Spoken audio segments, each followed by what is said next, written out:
날씨가 기상 관측 이래 제일 따뜻한 12월. 따뜻하니까 좋지 않아요? 옷 장사하는 분들은 장사가 안 돼서 엄청 고민이라고 하는데, 하여간 없는 사람들은 일단 추운 것보다는 따뜻한 게 나아. 날씨는 따뜻한데 마음은 좀 썰렁해요. 왜요? 우리 또 어린 애들이 안 왔어요. 처음에 5명, 그 다음에 6명, 그 다음에 2명 그러더니 이제 아예 안 나왔는데, 그래도 3주나 나왔네. 어린애들이 왜 교회 안 나올까요? 한마디로 얘기하면 재미가 없어서. 교회에 나오니까 재미가 없어. 특히 어른들하고 같이 예배드리니까 장난도 못 치고. 뭐 요즘은 세상에 재밌는 게 얼마나 많아. 특히 이 그냥 휴대폰 하나면 끝나버려. 요 안에 모든 게 다 들어있잖아요. 야, 며칠 전에 산책 나가는데 그 유모차 있잖아요. 그 애가 돌이나 지났는지 모르겠는데 완전 애기더라고. 근데 걔가 이렇게 끌고 가는데 조용히 가더라고. 근데 그 애 이렇게 유모차에 가려져 있잖아요. 걔 손에 휴대폰이 들려져 있어갖고 게임하는 그거 있더라고. 야, 아니 저 돌이나 갓 지났을까 싶은 애한테 그 휴대폰을 줘가지고 그거 보게 하는 부모의 생각은 도대체 무슨 생각인지. 본인들은 편하긴 하겠지. 썩 좋은 현상은 아니다 싶은데, 옛날에는 세상보다 교회가 재밌었어요. 세상보다 교회가 더 부유했어. 그러니까 세상에 있는 것보다는 교회에 오는 게 훨씬 더 재미있고, 맛있는 것도 주고, 또 연필도 주고, 공책도 주고. 저 국민학교 다닐 때, 여름 성경학교 하든지 연말에 교회에서도 시상식 가잖아요. 그리고 연필하고 볼펜, 공책 뭐 이런 거 그 교회에서 받은 걸로 썼던 것 같아. 요즘은 그런 거 줘도 안 가져가잖아요, 애들이. 그게 문제예요. 교회는 재미로 오는 데가 아니잖아요. 교회는 왜 옵니까? 교회 왜 와요? 여러분들 교회 왜 와요? 근데 예배 드리러 오잖아요. 예배가 재밌나요? 별로 재미없어요, 사실은. 지금은 그나마 요 정도로 뭐 지내지만 구약의 예배는 더 재미없었어요. 구약의 예배는 제사라고 했잖아요. 구약의 제사는 어떻게 지냈어요? 소 잡고 양 잡고 염소 잡고 비둘기 잡고, 본인들이 재물 가져와 가지고 그 재물을 잡아 가지고 피 질질 흘려 가지고 제단에 피 뿌려 가지고 태워서 내 대신에 그 양이 죽은 거예요. 내 대신에 비둘기가 죽은 거예요. 내가 죽어야 되는데 염소가 대신 죽은 거예요. 신약에서는 왜 피제사 안 드려요? 왜 안 드려요? 내 대신에 누가 돌아가셨어요? 예수님께서 십자가상에서 돌아가셨기 때문에 이제 더 이상 피제사를 드릴 필요가 없어.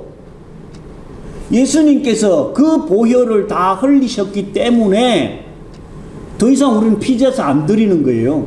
그래서 저 예루살렘 황금돔 그 길을 못 들어가게 막아 놓은 거예요. 이스라엘 민족들은 그거 지금 정복해갖고 제사가 회복돼야 된다라고 전쟁을 지금 불사하고 있는 상황이긴 한데, 하나님께서 절대로 그 문을 안 열어주시죠. 서쪽 통곡의 벽만 남겨놓고 있어요. 왜요? 거기 전 세계에서 최고로 강력하다라고 하는 이스라엘 군대가 자기 나라 그 한복판 중앙에 수도에 있는 반경 그 4km도 안 되는 조그마한 지역이거든요. 그거 하나를 점령을 못해. 너무 아이러닉하지 않아요? 세계 최강의 군대가 자기 나라 수도에 조그마한 그 땅 하나를 점령을 못하게. 왜요? 하나님께서 막아 놓으셨다니까. 그거 열리면 뭐 하겠어요? 이스라엘 민족들은 또 소 잡고 양 잡고 비둘기 잡아가지고 피제사들 이렇게 뻔하기 때문에 이슬람이라고 하는 그 막강한 힘을 통해 가지고 그 길을 점령을 못하게 딱 막아 놓은 거예요. 그 이유를 아는 사람이 별로 없더라고. 그러니까 제사는, 예배는 기분으로 재미로 드리는 게 절대로 아닌데, 뭐 어린애들은 충분히 이해하죠. 그래도 걔들 속에는 내가 초등학교 6학년 때, 2학년 때, 4학년 때 그 지하에 있는 그 교회에 가서 예배 드려본 적이 있어.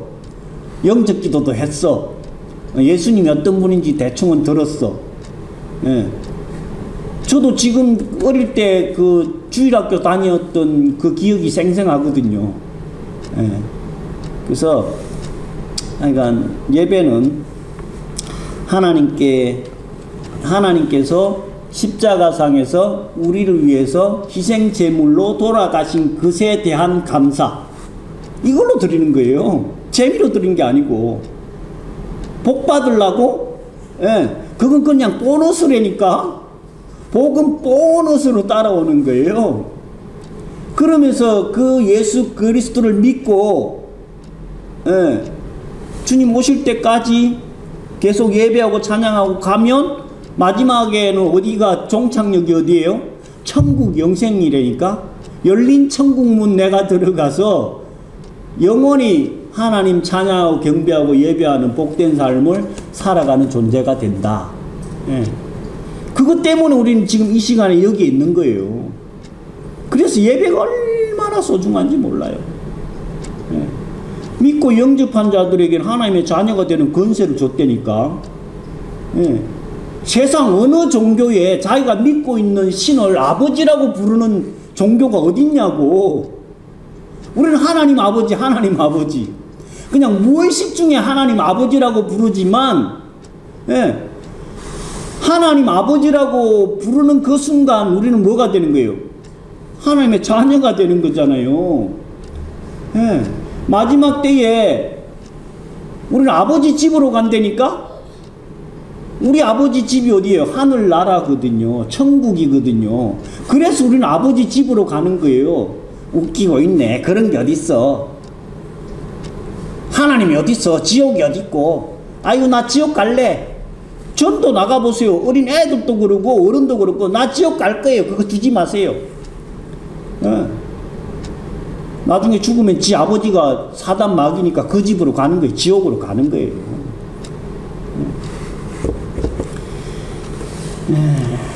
지금 우리가 어디에 말씀을 나누고 있나요? 계시록.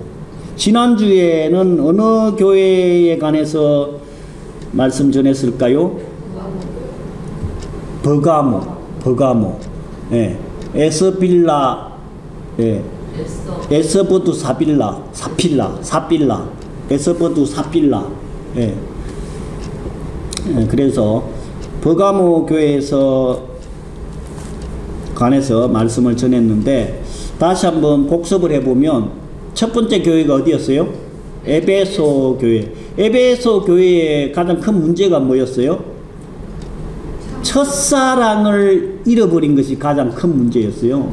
말씀도 성령도 나름 충만했지만 첫사랑을 잃어버린 것이 가장 큰 문제였고, 두 번째 서머나 교회의 특징은 뭐였어요?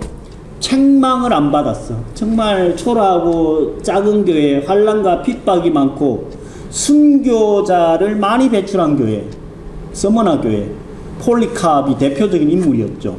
그래서 교회는 순교의 피를 먹고 자라는 것이 교회다. 버가모 교회의 문제는 또 뭐였나요? 사단의 건자가 있는 데였고, 니골라당과 발람의 교훈을 따랐던 교회. 네. 그래서 교회마다 문제도 있고 또 칭찬도 있고 책망도 있었는데, 오늘은 두아디라 교회인데요. 두아디라 교회는 이 지도 여러분들 보셨는지 모르겠는데, 소아시아 7개, 지금은 유럽에 속하는데, 터키 서쪽 해안가, 거기서부터 아래쪽에 에베소, 서머나, 버가모, 이렇게 해서 버가모가 제일 위에 있고요. 중간 내려오면은 오늘 전한 두아디라, 그리고 4대 빌라델피아, 라오디게아, 이렇게 올라갔다가 이렇게 쭉 내려오는 지역이에요. 그래서 이 두아디라는 버가모 교회에서 남쪽으로 아래쪽으로 한 65km 정도 내려오면 있는 교회인데, 두아디라 교회는 그동안의 7교회 중에 가장 주변 환경이 열악하고 적은 교회였어요. 도시 규모로 보면 그런 좀 열악한 공업도시, 노동자들이 많이 있었던 지역이 바로 이 두아디라 교회가 있던 장소인데, 어떤 산업이 발달하고 있었느냐 하면 의류사업, 특히 그 염색하고요, 옷감, 이런 쪽이 아주 발달되어 있는 지역이었어요. 물론 또 로마에서 철공 산업이 또 발전해가지고 로마의 그 옛날 그 칼 만드는 거 있잖아요. 무기 만드는 그런 공업 도시이기도 했는데, 특히 의류가 많이 발달을 했었어요. 그래서 이 두아디라 출신으로 아주 유명한 분이 사도행전 16장에 나오는데, 사도 바울이 그 유럽의 첫 성 빌립보에 전도하러 갔을 때에 누구를 만나냐면, 사도행전 16장 14절에 보면 두아디라 출신, 그 자주장사 누구를 만나요? 루디아. 루디아의 어원이 두아디라래요. 그러니까 이 루디아라고 하는 여인이 자주빛 염색해갖고 아주 고급스러운 옷을 파는 여인이 이 루디아였는데, 이 루디아가 원래 고향이 두아디라. 빌립보는 저 유럽 쪽 한참 위쪽인데, 두아디라는 터키 아래쪽에 있거든요. 그렇게 보면 꽤 멀리 떨어져 있는데도 거기서 이 루디아를 만났어요. 사도 바울이. 이 두아디라 교회를, 그래서 혹자는 이 루디아가 고향으로 돌아가 가지고 개척한 교회가 아닌가, 이렇게 이야기하는 학자들도 있다고 하는데, 그건 뭐 정확하지는 않지만, 하여간 이 두아디라 지역은 이 의류 사업이 많이 발전돼 있다. 그러면 대한민국에서 의류 사업이 가장 활발하고 발전돼 있는 동네가 어디예요? 이 동네. 이 동네예요. 동대문. 대한민국에서 동대문 시장 하면 이제는 세계적으로도 유명한 지역이거든요. 그만큼 이 의류 사업이 발전돼 있는 지역인데, 이 의류 사업이 발전되면 누구의 힘이 좀 세지는지 아세요? 누구의 힘? 뒤에 지금 나오지만 20절에 보면, 그러나 책망할 것이 있는데 자칭 선지자라고 하는 여자 이세벨이 나오죠. 옷장사들은 여자들이 많잖아요. 그러니까 여자들이 옷장사 사업을 크게 하면 뭐가 또 따라와요? 돈이 따라오죠, 돈. 여자들 큰 손들이 많아요, 이 동대문 지역에. 하룻밤에도 몇백만 원, 몇천만 원씩 막 왔다 갔다 주무리는 여자들이 엄청 많아요. 돈이 많아지면 또 뭐가 생기나요? 힘과 권력이 생겨요. 그러면서 오만과 교만도 생겨요. 이 자칭 이세벨이라고 하는 여자가 정확하게는 나와 있지는 않지만 아마 이 의류 사업, 예, 그 당시에 이 물질, 권력을 예, 꽉 쥐고 있었던 여자가 아닌가, 예, 그렇게 보고 있어요. 그래서 이 두아디라 교회의 상황은 그렇게 볼 수가 있고요. 이 7교회에 계속해서 공통적으로 주는 메시지가 있어요. 그 메시지가 뭐라고 했나요? 예수님이 어떤 분인지에 관해서 꼭 교회 시작하면서 말씀을 주고 있죠. 오늘 두아디라 교회는 예수님을 어떻게 표현하고 있어요? 18절에 보면은요, 두아디라 교회의 사자에게 편지하기를 그 눈이 불꽃 같고 그 발이 빛난 주석과 같은 하나님의 아들이 가라사대, 이렇게 예수님을 표현하고 있어요. 그 눈이 불꽃 같다. 예. 눈이 불꽃 같다는 의미가 뭐냐면요, 눈을 부릅뜨고 하나도 빠짐없이 불꽃과 같이 환한 상태에서 뭐하고 있다고요? 우리를 지켜보고 있다는 거예요. 계속해서 또 공통적인 메시지가 니들이 어떤 상태인지 내가 너무 잘 안다. 알고 아노니. 예. 왜 그럴까요? 하나님께서 우리를 불꽃 같은 눈동자로 지금도 지키고 보고 계신다는 거예요. 의사들이 병원에서 수술할 때에 치과도 그렇고 뭐 비춰요? 전등 그 안에 막 환한 거 있잖아요.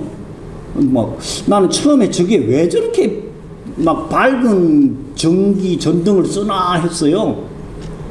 그러니까 그 빛이 많이 밝지가 않으면 그림자가 생겨가지고 이 수술할 때에 방해가 될 수 있다는. 그래서 막 엄청 밝은 전등을 쓰거든요. 그림자가 하나도 안 생기게. 하나님께서 우리를 지켜보실 때는 그보다도 더 밝은 눈동자로 지금도 우리를 지켜보고 계신다는 거예요. 그러면서 그 발이 빛난 주석 같다. 네. 발이 빛난 주석 같다. 유대인들은 집에 손님이 오면 제일 먼저 하는 게 뭐라고 했어요? 발을 씻어주는 거잖아요. 왜요? 가보면 알지만은 비가 많이 안 와갖고 먼지가 푸석푸석 나가지고 사막 지역이라, 예, 발이 옛날엔 신발도 좋지도 않았는데 슬리퍼 비슷한 거 아니면 맨발 이렇게 다니니까 사람들이 오면 제일 먼저 하는 게 발을 이렇게 깨끗이 씻어주고 닦아주는 게 기본 예의 중에 예의였거든요. 이스라엘 민족들이 볼 때에 지금 이 사도 요한을 통해 가지고 하나님이 두아디라 교회에 비춰질 때는 그 발이 빛난 주석 같다. 와, 우리 발은 맨 지저분하고 더러운데 예수님의 발은 저렇게 주석같이 휘황찬란하네? 우리하고는 비교의 존재가 안 되네? 그렇게 인식할 수 있고요. 또 한 의미는 뭐냐면은 요한계시록 14장 19절에서 20절에 보면 예수님께서 진노의 포도즙틀을 밟아가지고 피가 나서 1600 스타디온에 퍼졌다. 예. 나중에 악한 사단의 존재들을 포도즙틀에 넣어가지고 우리 말 발굽 받는 발판 높이로 해가지고 1600 스타디온, 예, 길이로 어마어마한, 그러니까 정확한 길이는 스타디온이라고 하면 구분을 잘 못할 수가 있는데 1스타디온이 한 2km 정도 보니까요, 1600 스타디온이면 한 몇 킬로 정도 될까? 한 100km는 될 것 같아요. 그 정도의 피가 흘러 넘친다는 거예요. 악한 존재들을, 예, 그 빛난 주석과 같은 발로 짓밟아서 심판하시겠다 하는 의미예요. 예. 그러면서 마지막으로는 하나님의 아들이 가라사대. 계시록에서 하나님의 아들이라는 표현은 여기 유일하게 한 부분 등장하는데 왜 하나님의 아들이라고 표현했느냐 하면 이 두아디라 지역은요, 태양의 신 제우스의 아들 아폴로를 섬기는 지역이었어요. 그러니까 니들이 태양의 신 아폴로 그 아들을 섬기는 것이 아니라, 예, 하나님의 아들인 예수 그리스도께서 다스리고 심판하는 나라다, 지역이다, 이렇게 표현하는. 그래서 그 지역 사는 사람들은 하나님의 아들, 제우스의 아들 아폴로, 비교가 안 된다는 그런 얘기죠. 그래서 그 지역마다 그 지역에 사는 사람들이 가장 예수 그리스도를 쉽게 이해할 수 있는 언어들로 지금 표현을 하고 있는 거예요. 그러면서 칭찬을 합니다. 항상 칭찬과 책망이 있는데, 이 7교회에 계속 똑같은 폼이 뭐예요? 예수 그리스도가 어떤 분인지, 그리고 칭찬하고 책망하고, 그리고 회개하고 돌아올 때에 나중에 상급이 어떠한지, 요 폼으로 계속해서 반복되고 있어요. 그래서 이 두아디라 교회의 칭찬은 정말 탁월한 칭찬을 받았는데요. 19절에 보면 내가 네 사업과 사랑과 믿음과 섬김과 인내를 아노니 네 나중 행위가 처음 것보다 많도다. 예. 여기서 사업이라고 하는 얘기는 그 지역에 뭐 교인들이 하고 있는 세상 사업 얘기가 아니고 하나님의 사업, 하나님의 일을 이야기하는 거예요. 특히 그 뒤쪽에 나오는 사랑과 믿음과 섬김, 인내를 아는데 나중 행위가 처음 것보다 훨씬 많다. 이 엄청난 칭찬이에요. 예. 네가 하나님의 사업을 하는 데 있어가지고 그 사랑이 처음에는 조금 했는데 나중에는 엄청 컸어. 네 믿음도 마찬가지로 처음에는 조금만 했는데 믿음이 점점 자라가지고 나중에는 엄청 큰 믿음의 소유자가 됐어. 섬김. 여기서 섬김은 구제하고 봉사하고, 예, 도와주는 그 섬김. 그 섬김도 처음에는 할 줄도 몰랐는데 점점 자라가지고, 예, 나중에 엄청 구제하고 섬기는 일이 컸다. 또 마지막에 인내잖아요. 인내. 예. 이 인내도 그냥 우리가 참을 수 있는 데까지 참는 거는요, 그냥 성격이래요. 저 사람 성격이 무던해. 예. 참 잘 참는 사람이야. 인내력이 있는 사람이야. 이 정도 이야기하는데요. 진짜 인내는 죽음에 이르는 데까지 참는 거. 그게 진짜 인내래요. 예. 우린 참는 거 참 잘 못하잖아요. 예. 조금만 기분 나빠도, 감정이 상해도 그냥 막 폭발하는데, 이 두아디라 교회는 이렇게 사랑과 믿음과 섬김과 인내가 처음보다 나중에 훨씬 컸다. 반대인 교회가 있었어요. 반대인 교회는 어디였어요? 첫사랑을 잃어버린 교회. 처음에는 막 엄청 대단했는데 나중에는 잃어버렸어. 어느 교회였어요? 에베소 교회였잖아요. 첫 교회, 7교회 중에. 대부분의 사람들이 그렇거든요. 처음에는 거창하게 시작했다가 나중에는 쬐끔해져. 이 말씀 보면서 제 믿음의 상태가 이런 상태가 아닌가 싶어가지고 많이 두려운데, 예. 목사 안수 받을 때는 야, 내가 진짜 저 아프리카든 뭐, 예? 남극이든 북극이든 가서 복음 전하라면 가야지. 막 울고 불고 막 시작을 했는데, 예. 요즘은 시골만 가라 그래도 못 갈 것 같은 느낌 있잖아요. 참 깝깝해요. 이 두아디라 교회가 너무 부러운 거예요. 네 나중에 행위가 처음 것보다 훨씬 크고 많다. 이런 칭찬을 받아야 돼요. 예. 하루하루 우리의 믿음이 자라가고 사랑과 성김과 봉사가 하나님의 그 일이 사명이 점점점 커져가지고 이런 칭찬을 받아야 된다.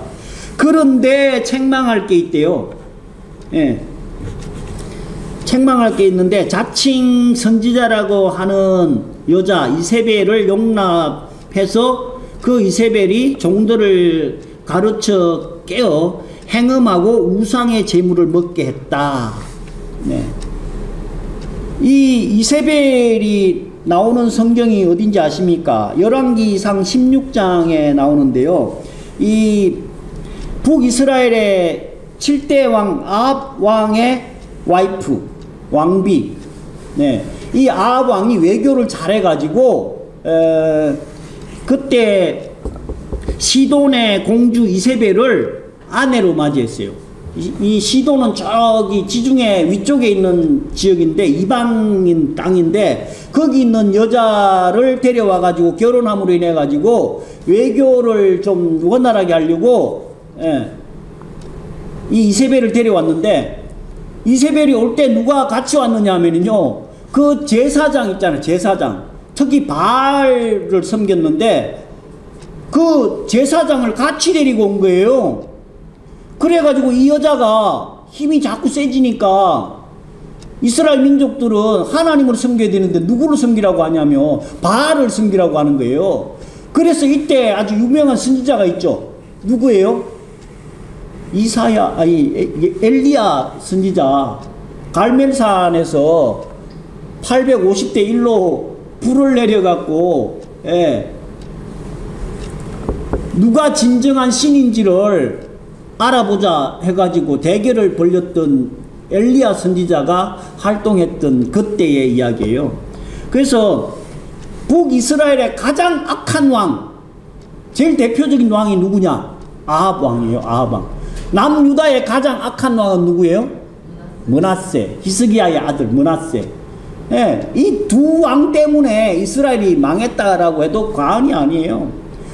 그래서 이 두아디라 교회에 이세벨이라고 하는 여자가 들어와 가지고 교회를 아주 문란하게 만들어 버렸어요. 음행하게 하고 우상의 제물을 먹게 하고. 그래서 이 원래 이름은 이세벨이 아니었을지도 모르는데 자칭 선지자다. 자칭. 정식으로 하나님께서 임명해 준 선지자가 아닌데 지가 하나님의 선지자라고 자칭 그냥 그 권력을 남용을 한 거예요. 그러면서 문제는 여자라는 부분도 있어요. 이 고린도전서 14장 34절 35절에 보면 여자는 교회에서 잠잠하라고 했고 배우려면 집에서 남편에게 배우라. 교회에서 떠드는 것은 부끄러운 것이다. 이렇게 사도 바울이 분명하게 이야기를 해놨는데도 불구하고 이 여자가 교회에서 이렇게 권력과 힘을 남용하고 영향력을 발휘할 수 있었던 이유가 뭐냐면은 뭐 때문일까요? 교회에 지금 우리 교회는 뭐 거의 그런 사람 오지도 않지만 재계에 유명한 사람, 정계에 유명한 사람, 뭐 연예인 오면 막 어떻게 될까요? 목사의 힘이나 말씀의 능력보다 그 재계 회장님이 우리 교회에 왔다. 그러면은 뭐 그쪽 주변에 좀 줄 좀 서보려고. 특히 이 의류 사업이 발달하니까 이 여자가 교인으로 와가지고는 우리 교회도 여기 장사하는 사람들 몇 명 큰 손들이 오면 저부터 자세가 이상해질 것 같은 느낌이 들어서 참 곤란하긴 한데 윤석열 대통령이 우리 교회에 나온다고 생각해 보세요. 그 교회가 어떻게 되겠어? 이 이세벨이 그런 그 물질과 권력을 가지고 교회 안에서 마음껏 이단의 사설을 유포한 거예요. 그러니까 그 여자를 쫓아내야 되는데 어떻게 용납하고 수용하고 품었다, 안았다, 용납했다라는 거예요. 교회는 이렇게 약해. 예. 뭐에 약해요? 힘과 권력, 물질에 약해가지고, 예. 그래서 저는 이 말씀 준비하다가, 야, 우리 교회는 참 다행이다. 돈 있는 사람도 별로 안 오고, 권력 있는 사람 아예 안 오고, 연예인들은 뭐 한 명도 안 오고, 예. 그런 사람들 오면 교회가 어떻게 될까? 예. 특히 우리 같이 적은 교회에 와나 놓으면, 예. 주체를 못할 거야, 아마. 저부터도. 그러니 그게 감당이 안 될 걸 아시고 하나님께서 아예 보내주질 않아, 그런 사람들을. 네. 그게 어떻게 보면 복인지도 몰라. 괜히 시험에 들 수 있잖아요. 사람들은 꼭 그 물질이나 권력을 갖고 있으면 휘둘르게 돼 있어. 그리고 그 사람들을 추종하는 세력들 분명히 생기거든요. 선한 영향력보다는 악한 영향력을 끼치는 경우가 너무 많은데, 두아디라 교회는 그 이세벨을 쫓아내기는커녕 수용하고 포용하고 용납하고 품어 안았다는 거예요. 이게 큰 문제라는 거예요. 그 얘기는 우리 믿음에 적용해 보면 어떨까요? 오직 예수 그리스도만 바라봐야 되는데, 교회에서 조금 힘 있고 권력 있고 돈 있다고 갑질하고, 이세벨 같이 움직이는 사람들 점검해 봐야 돼. 내 스스로도.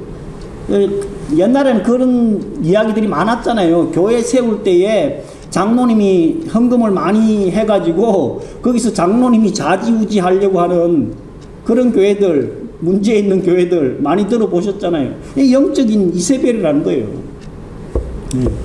그래서 이런 사람들은 교회에서 수용하고 용납할 게 아니고 쫓아내야 되고, 그런 잘못된 부분을 회개하고 돌아서야 된다. 그렇지 아니하면 22절에 침상에 던져버린다. 침상이라고 하면요, 잠자리 눕는 잠자리 침상이 아니고, 여기서 이야기하는 침상은요, 병원 침대예요. 병원 침상. 제가 군대에 있을 때 의무병이 있었잖아요. 야, 너 침상에 가서 누워있어. 그럼 뭐냐면요, 그 병원 안에 있는, 의무대 안에 있는 침대에, 침상에 누워있는 거예요. 아프다는 얘기예요. 병들어 죽을 수도 있다는 얘기예요. 더 무서운 얘기가 있어요. 예. 23절이죠. 회개하지 아니하면 자녀들이 죽음에 내몰린다는 거예요. 영적인 이세벨과 같은 짓을 하는 존재들은요, 나중에 어떤 벌까지 받는, 자식이 죽음에 이르는 그런 벌까지 받는다는 거예요. 이 얼마나 무서운 얘기예요.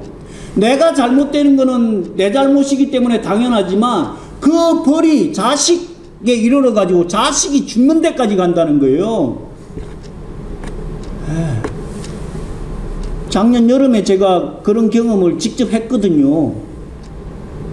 제가 아는 사람이 막 잘은 모르지만 막 사기치고 돌아다니다가 얼마 못 가갖고 그 아들이 31살인데 죽어버렸어. 아들이 죽어버렸어. 31살에? 올해요. 그러니까 올해구나. 작년이 아니고 올해. 네. 이렇게 하나님의 뜻을 저버리고 회개하지 않으면은요, 자식이 죽어버리는 이런 상황까지 간다니까. 그래서 23절 후반부는 내 행위대로 갚을 거다. 이 땅에서도 우리의 행위대로 하나님께서 다 갚는다니까요. 정말로 두렵고 떨림으로 받아야 되는 말씀이 두아디라에 주는 메시지를 나에게 주는 메시지로 받아야 됩니다. 그래서 사단의 길을 깊은 것을 알지 못하면 다른 짐은 지울 것이 없다. 이 말씀은 뭔 얘기냐면요, 회개를 하는 것 외에는 다른 거 네가 뭐 봉사해라, 섬기라, 뭐 헌금 많이 해라, 이런 얘기가 아니라 잘못된 인생들, 이세벨과 같은 존재들에게 가장 필요한 건 뭐냐면은 회개하라는 그 짐 외에는 지우지 않겠다. 다른 말로 하면 회개하고 돌아오라는 얘기예요. 그래서 돌아오면 이기는 자에게는 뭘 준대요? 만민을 다스릴 권세를 주신대요. 만민을 다스릴 권세. 나중에 믿음을 굳게 지켜서 끝까지 견디고 이기는 자들에게는 천하 만민을 다스릴 수 있는 권세를 준다.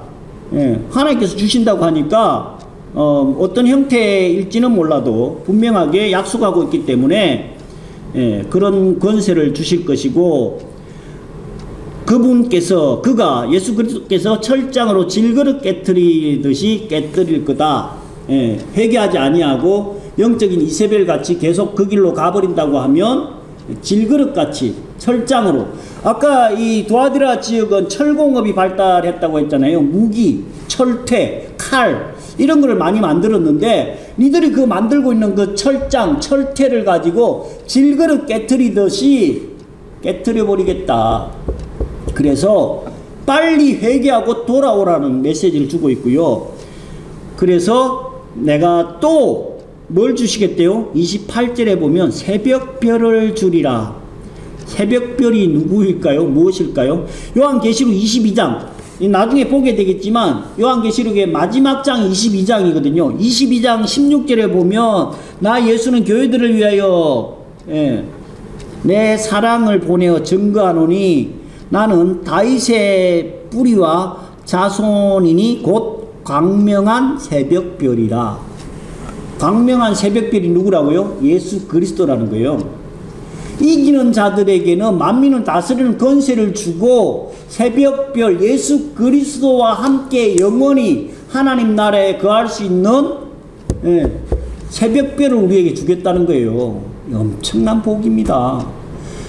교회는, 도시는 비록 적고 열악한 상황이었지만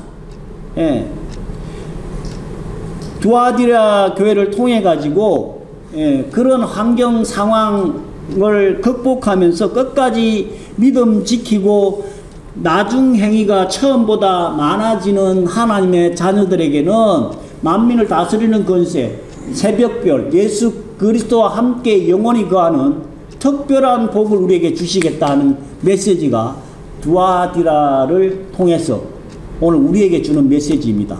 이 메시지 잘 받으셔서 하나님의 놀라운 사랑과 은혜의 복을 충만하게 받는 저와 여러분 되시기를 예수 그리스도로 간절히 축원드립니다. 기도합니다. 주님 감사합니다. 두아디라 교회가 비록 적고 열악한 상황에 있었지만 아버지 하나님을 향한 그 믿음만큼은 특별하였음을 말씀을 통하여서 확인하였습니다. 하지만 문제점도 있었습니다. 영적인 이세벨을 포용하고 수용한 죄가 있었사오니 아버지 하나님, 우리는 세상 환경, 사람, 권력, 물질에 휘둘리지 않게 하여 주시옵시고 오직 아버지 하나님만 바라보며 끝까지 승리하여서 만민을 다스리며 새벽별을 아버지 하나님 받을 수 있는 우리 마라나타 샬롬의 근속들 되게 하여 주시옵기를 간절히 바라고 원하오며 우리 주 예수 그리스도로 감사하며 기도를 옵나이다. 아멘.